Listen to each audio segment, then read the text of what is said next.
La présidente directrice générale de l'entreprise Faso Attiéké, Wenlasida Florence Bassono Kabore, s'est rendue le lundi 11 avril 2023 dans la province de la Sicile sur 2 sites d'exploitation de manioc pour encourager les producteurs et renouveler le pacte commercial qu'ils entretiennent depuis 2022.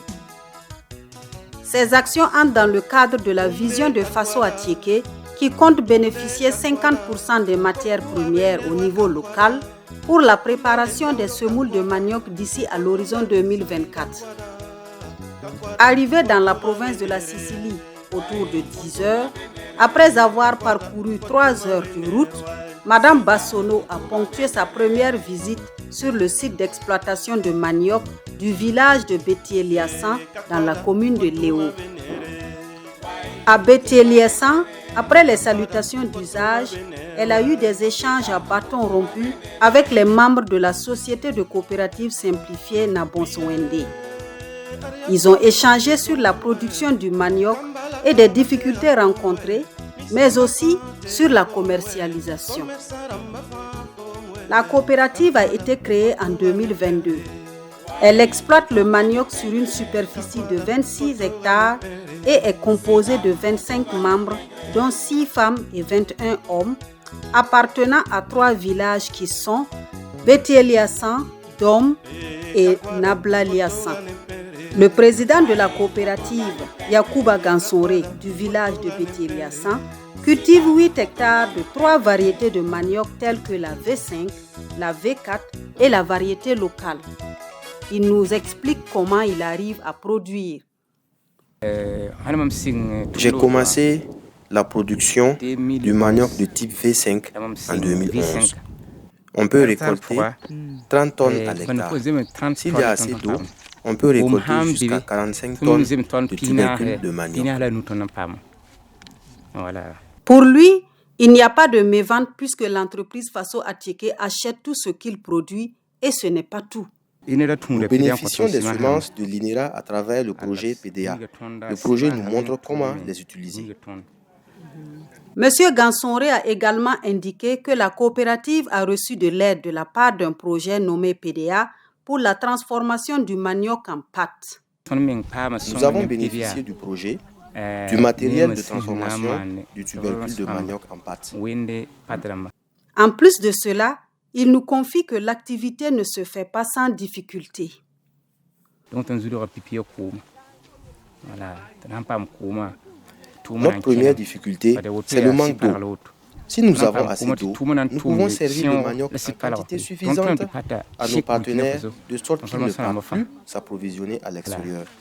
Notre deuxième souci est lié à la divagation des animaux. Ces animaux broutent les tiges de manioc et cela joue sur le rendement.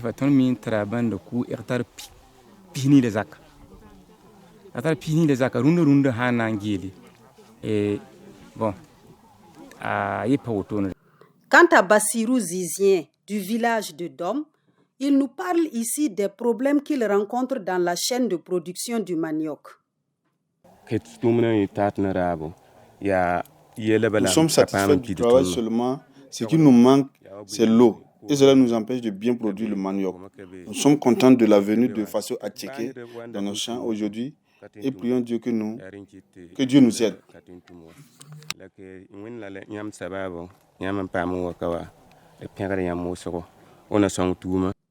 Notre interlocuteur nous fait savoir que, depuis plus de 20 ans, les habitants du village de Dom cultivent ce tubercule. Il dit l'exploiter sur une superficie de plus de 40 hectares et cette activité leur permet de mieux vivre.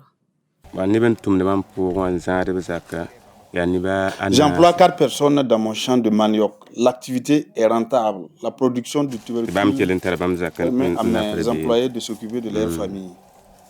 Parmi les 6 femmes qui sont dans la coopérative, Yvette Bamogo du village de Nablialiassan cultive le manioc dès son jeune âge et relève elle aussi des gains et des insuffisances dans la production.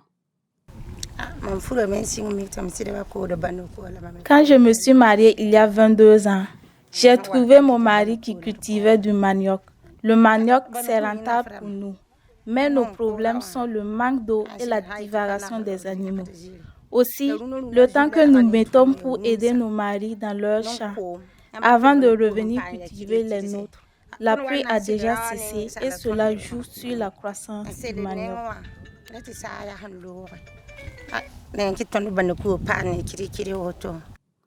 Après Bieti Eliassan, la première responsable de Faso Attiéké s'est rendue sur le second site du village de Tiao, dans la commune de Kassou, où les producteurs de manioc ont étalé leurs préoccupations.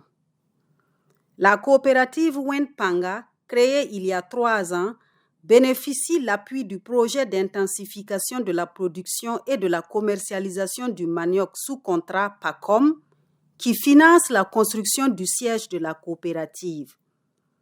Sur une superficie de 25 hectares, Mme Pascaline Ouedraogo a dit qu'elle exploite 4 hectares pour produire le manioc. Elle fait la genèse de la culture du tubercule. Cela fait 3 ans que nous produisions du manioc. La production du manioc nous a permis de subvenir à nos besoins. On a besoin de l'eau.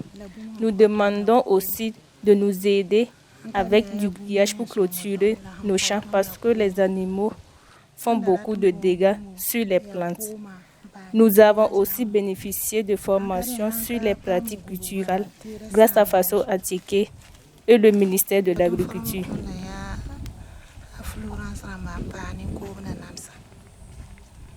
Dans la même veine, un autre producteur de manioc de Tiao confie être heureux de cultiver le manioc parce que Faso Attiéké les appuie en achetant toute leur production et aussi les encourage dans ce sens.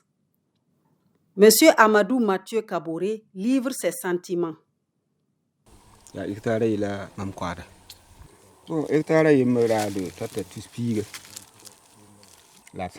achetons environ 50 000 francs de bouture pour s'aimer sur un champ d'environ 1 hectare.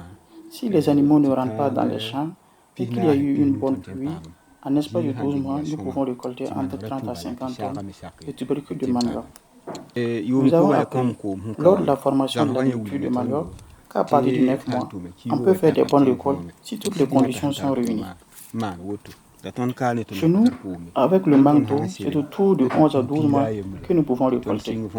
Grâce à l'entreprise Faso Attiéké, nous ne rencontrons pas de méventes. Nous n'arrivons pas à la satisfaire car nous produisons sur une petite superficie par manque de grillage pour clôturer un champ d'environ 5 hectares. Nous pouvons cultiver suffisamment si nous avons les moyens.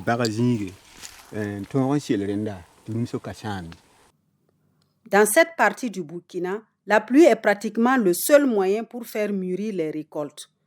La pluviométrie joue un grand rôle dans la production du manioc. Quand il pleut, la récolte se fait sur 11 mois, mais quand il ne pleut pas, cela peut aller à 12 mois. Selon les producteurs, parmi les 3 types de variétés du manioc cultivées dans leur contrée, la variété dite V5 résiste mieux à la sécheresse et aux dégâts des animaux. De son côté, Mathieu Kaboré indique que la culture du manioc lui a permis de scolariser ses enfants. Nous produisons et nous vendons les tubercules de manioc. Cela nous permet de scolariser nos enfants, construire nos maisons et s'occuper de nos familles. Cette activité a permis de retenir nos enfants qui fréquentaient les sites d'orpaillage. Aussi, nos parents le cultivaient juste pour la consommation dans les familles. Grâce à l'entreprise Faso Attiéké, elle nous a encouragés et motivés à reprendre le travail. Si nous sommes bien dotés de matériel de production, nous pouvons alimenter plus de la moitié de la population de Burkina Faso.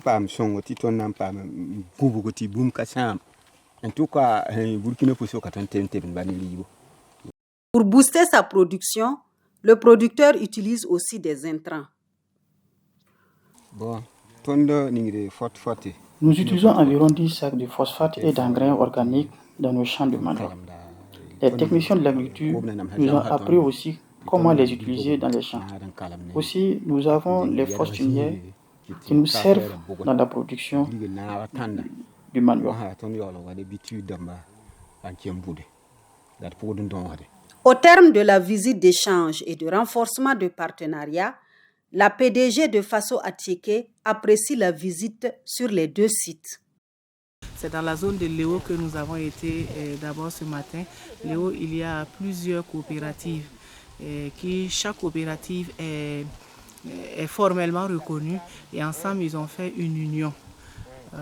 Union des sociétés coopératives de producteurs de manioc. Donc nous avons vu ensemble ce qui est fait sur le terrain, les producteurs travaillent. Malgré que les conditions ne sont pas réunies, il y en a quand même qui sont résilients, qui ont réussi à protéger leurs champs. On a dû voir à certains moments les bœufs qui traversaient. Nous avons vu des champs où les animaux ont coupé le manioc. Ce n'est pas intéressant du tout et ça ralentit la croissance, donc ça diminue les rendements. Donc tout ça, ça joue.